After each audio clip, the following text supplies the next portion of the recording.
Hello everyone, welcome back to my channel medico ma'am.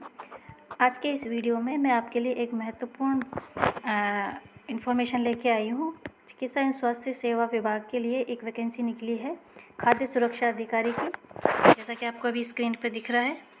इसमें जो total post है खाद्य सुरक्षा अधिकारी की इसमें पोस्ट है, और टोटल पोस्ट की अगर बात करें तो इसमें 200 पद, इसमें 200 पदों के लिए इसकी वैकेंसी निकाली। ऑनलाइन आवेदन किए जाएंगे इसमें।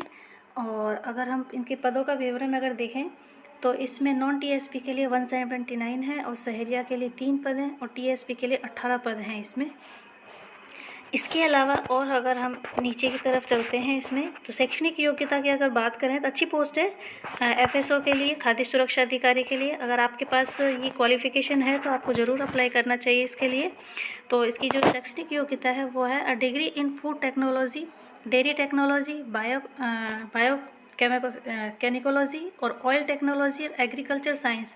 इसके अलावा वेटनरी साइंस है, बायोकेमिस्ट्री है, माइक्रोबायोलॉजी, या फिर मास्टर डिग्री इन केमिस्ट्री, या फिर आप एमएससी हैं, या फिर degree in medicine from recognised university. अगर आपके पास ये क्वालिफिकेशन है तो आप इसमें आवेदन कर सकते हैं। इसके अलावा any other equivalent recognised qualifications notifies by central government. अगर सेंट्रल गवर्नमेंट से रिलेटेड आपकी कोई इनसे संबंधित कोई क्वालिफ़िकेशन है, जैसे कि फूड टेक्नोलॉजी में आपने कोई डिग्री ले रखी है, या बायोकेमिस्ट्री में, ऑयल टेक्नोलॉजी में, एग्रीकल्चर साइंस में आप के पास डिग्री है, या वेटनरी में आपके पास डिग्री है, या फिर एमएससी है आप केमिस्ट्री से, तो आप इसके लिए एलिजिबल हैं अप्लाई करने के लिए। इसके अलावा has successfully completed training as specified by the food authorities in recognised institute. किसी भी रिकॉग्नाइज्ड इंस्टीट्यूट से अगर आपने फूड स्पेसिफाइड में क्या कर रखी है, ट्रेनिंग कर रखी है, तब भी आप इसके लिए एलिजिबल हैं, आप इसमें अप्लाई कर सकते हैं। इसके अलावा इसमें अगर हम देखे जाएं तो शैक्षणिक अर्हता समिति का है कि उक्त पद की अपेक्षित शैक्षणिक अर्हता के अंतिम वर्ष की परीक्षा में सम्मिलित हुआ हो या सम्मिलित होने वाला व्यक्ति भी क्या कर सकता है, इसमें आवेदन कर सकता है। अगर वो एक्सपीरियंस में है तो भी क्या कर सकता है, इसके लिए आवेदन कर सकता है। जैसे कि उसके 3rd ईयर चल रहा है या 2nd ईयर चल रहा है उसमें, और लास्ट ईयर में है वो, तो वो कैंडिडेट भी इसमें क्या कर सकता है, अप्लाई कर सकता है होगा। किंतु उसे आयोग द्वारा आयोजित प्रतियोगी परीक्षा से पूर्व शैक्षणिक अर्हता अर्जित करने का सबूत देना होगा। जैसे ही इसकी उसने कंप्लीट कर लिया है तो जैसे ज्वाइनिंग होगी तो ज्वाइनिंग से पहले उसको क्या करना पड़ेगा, इसकी मार्कशीट वगैरह लगानी पड़ेगी। वेतन पे मैट्रिक इसका होगा 4200 की पे ग्रेड है, बहुत अच्छी पे ग्रेड है इसकी, एक ऑफिसर्स की है। राज्य सरकार के नियमानुसार पर्यवेक्षक के नियत मासिक वेतन इसमें दे होगा। इसके अलावा इसके आयु सीमा है, आयु सीमा इसकी है 18 से 40 वर्ष से, 18 से कम नहीं होनी चाहिए और 40 से इसकी कम ज़्यादा नहीं होनी चाहिए। इसके अलावा जो अभी गवर्नमेंट सरकार राजस्थान गवर्नमेंट ने इसके लिए 2 वर्ष की आयु सीमा में छूट दी है, वो भी इस वैकेंसी में लागू होगी। इसके अलावा जो कैटेगरीज वाई आयु सीमा में छूट दी गई हैं वो इस तरह से हैं, आप देख लेना इसको। इसकी PDF मैं अपने चैनल पर डाल दूँगी, आप वहाँ से जाकर के इस अच्छी तरह से डिटेल में स्टडी कर लेना।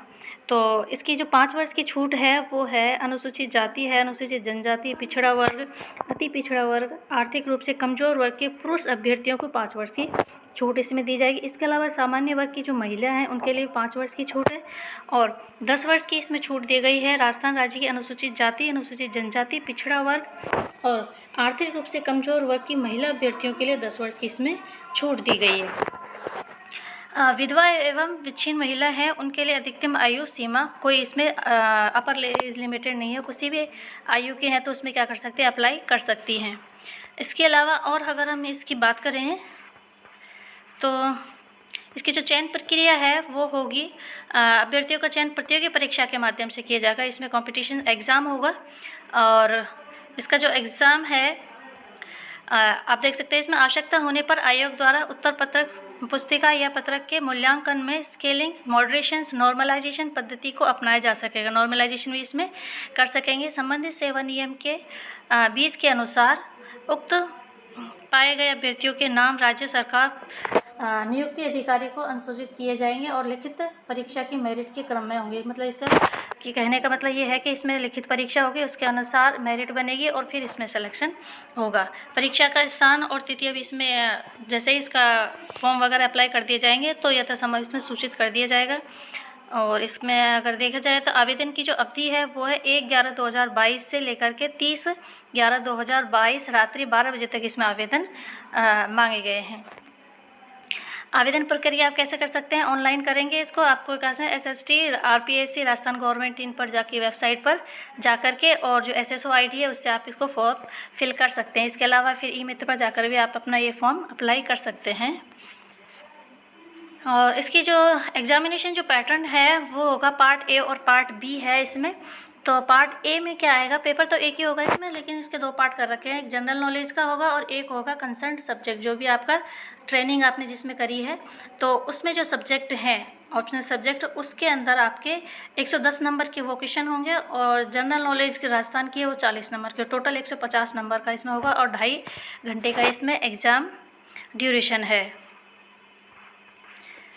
परीक्षा शुल्क है इसमें सामान्य वर्ग राजस्थान क्रिमिनल के लिए इसमें 350 रुपये हैं। इसके अलावा EWS के लिए है, अन्य पिछड़ा वर्ग है, अति पिछड़ा वर्ग है, तो उसके लिए 250 रुपये हैं। और जिनकी निःशक्त जन राजस्थान की अनुसूचित जाति, अनुसूचित जनजाति वर्ग और जिनकी पारिवारिक आय 2.5 लाख से कम है उनके लिए 150 रुपये का आवेदन शुल्क इसमें लिया गया है। ठीक है। इसके अलावा और अगर हम इसकी बात करें तो अच्छी वैकेंसी है ये, गवर्नमेंट ने अभी निकाली है चिकित्सा एवं स्वास्थ्य विभाग में। अभी जो खाद्य स्वास्थ्य अधिकारी लिए गए हैं वो डिपार्टमेंट से ही लिए गए हैं उनको, लेकिन अब गवर्नमेंट ने क्या किया है, इसकी भर्ती निकाल करके और ये अभी एग्ज़ाम ले करके और फिर इसकी भर्ती करेगी। तो अच्छी पोस्ट है, अगर आप इंटरेस्टेड हैं और आपके पास ये सारी एलिजिबल है तो आपको ज़रूर इसके लिए अप्लाई करना चाहिए। आज का वीडियो हमारा यहीं तक। Thank you for watching my video.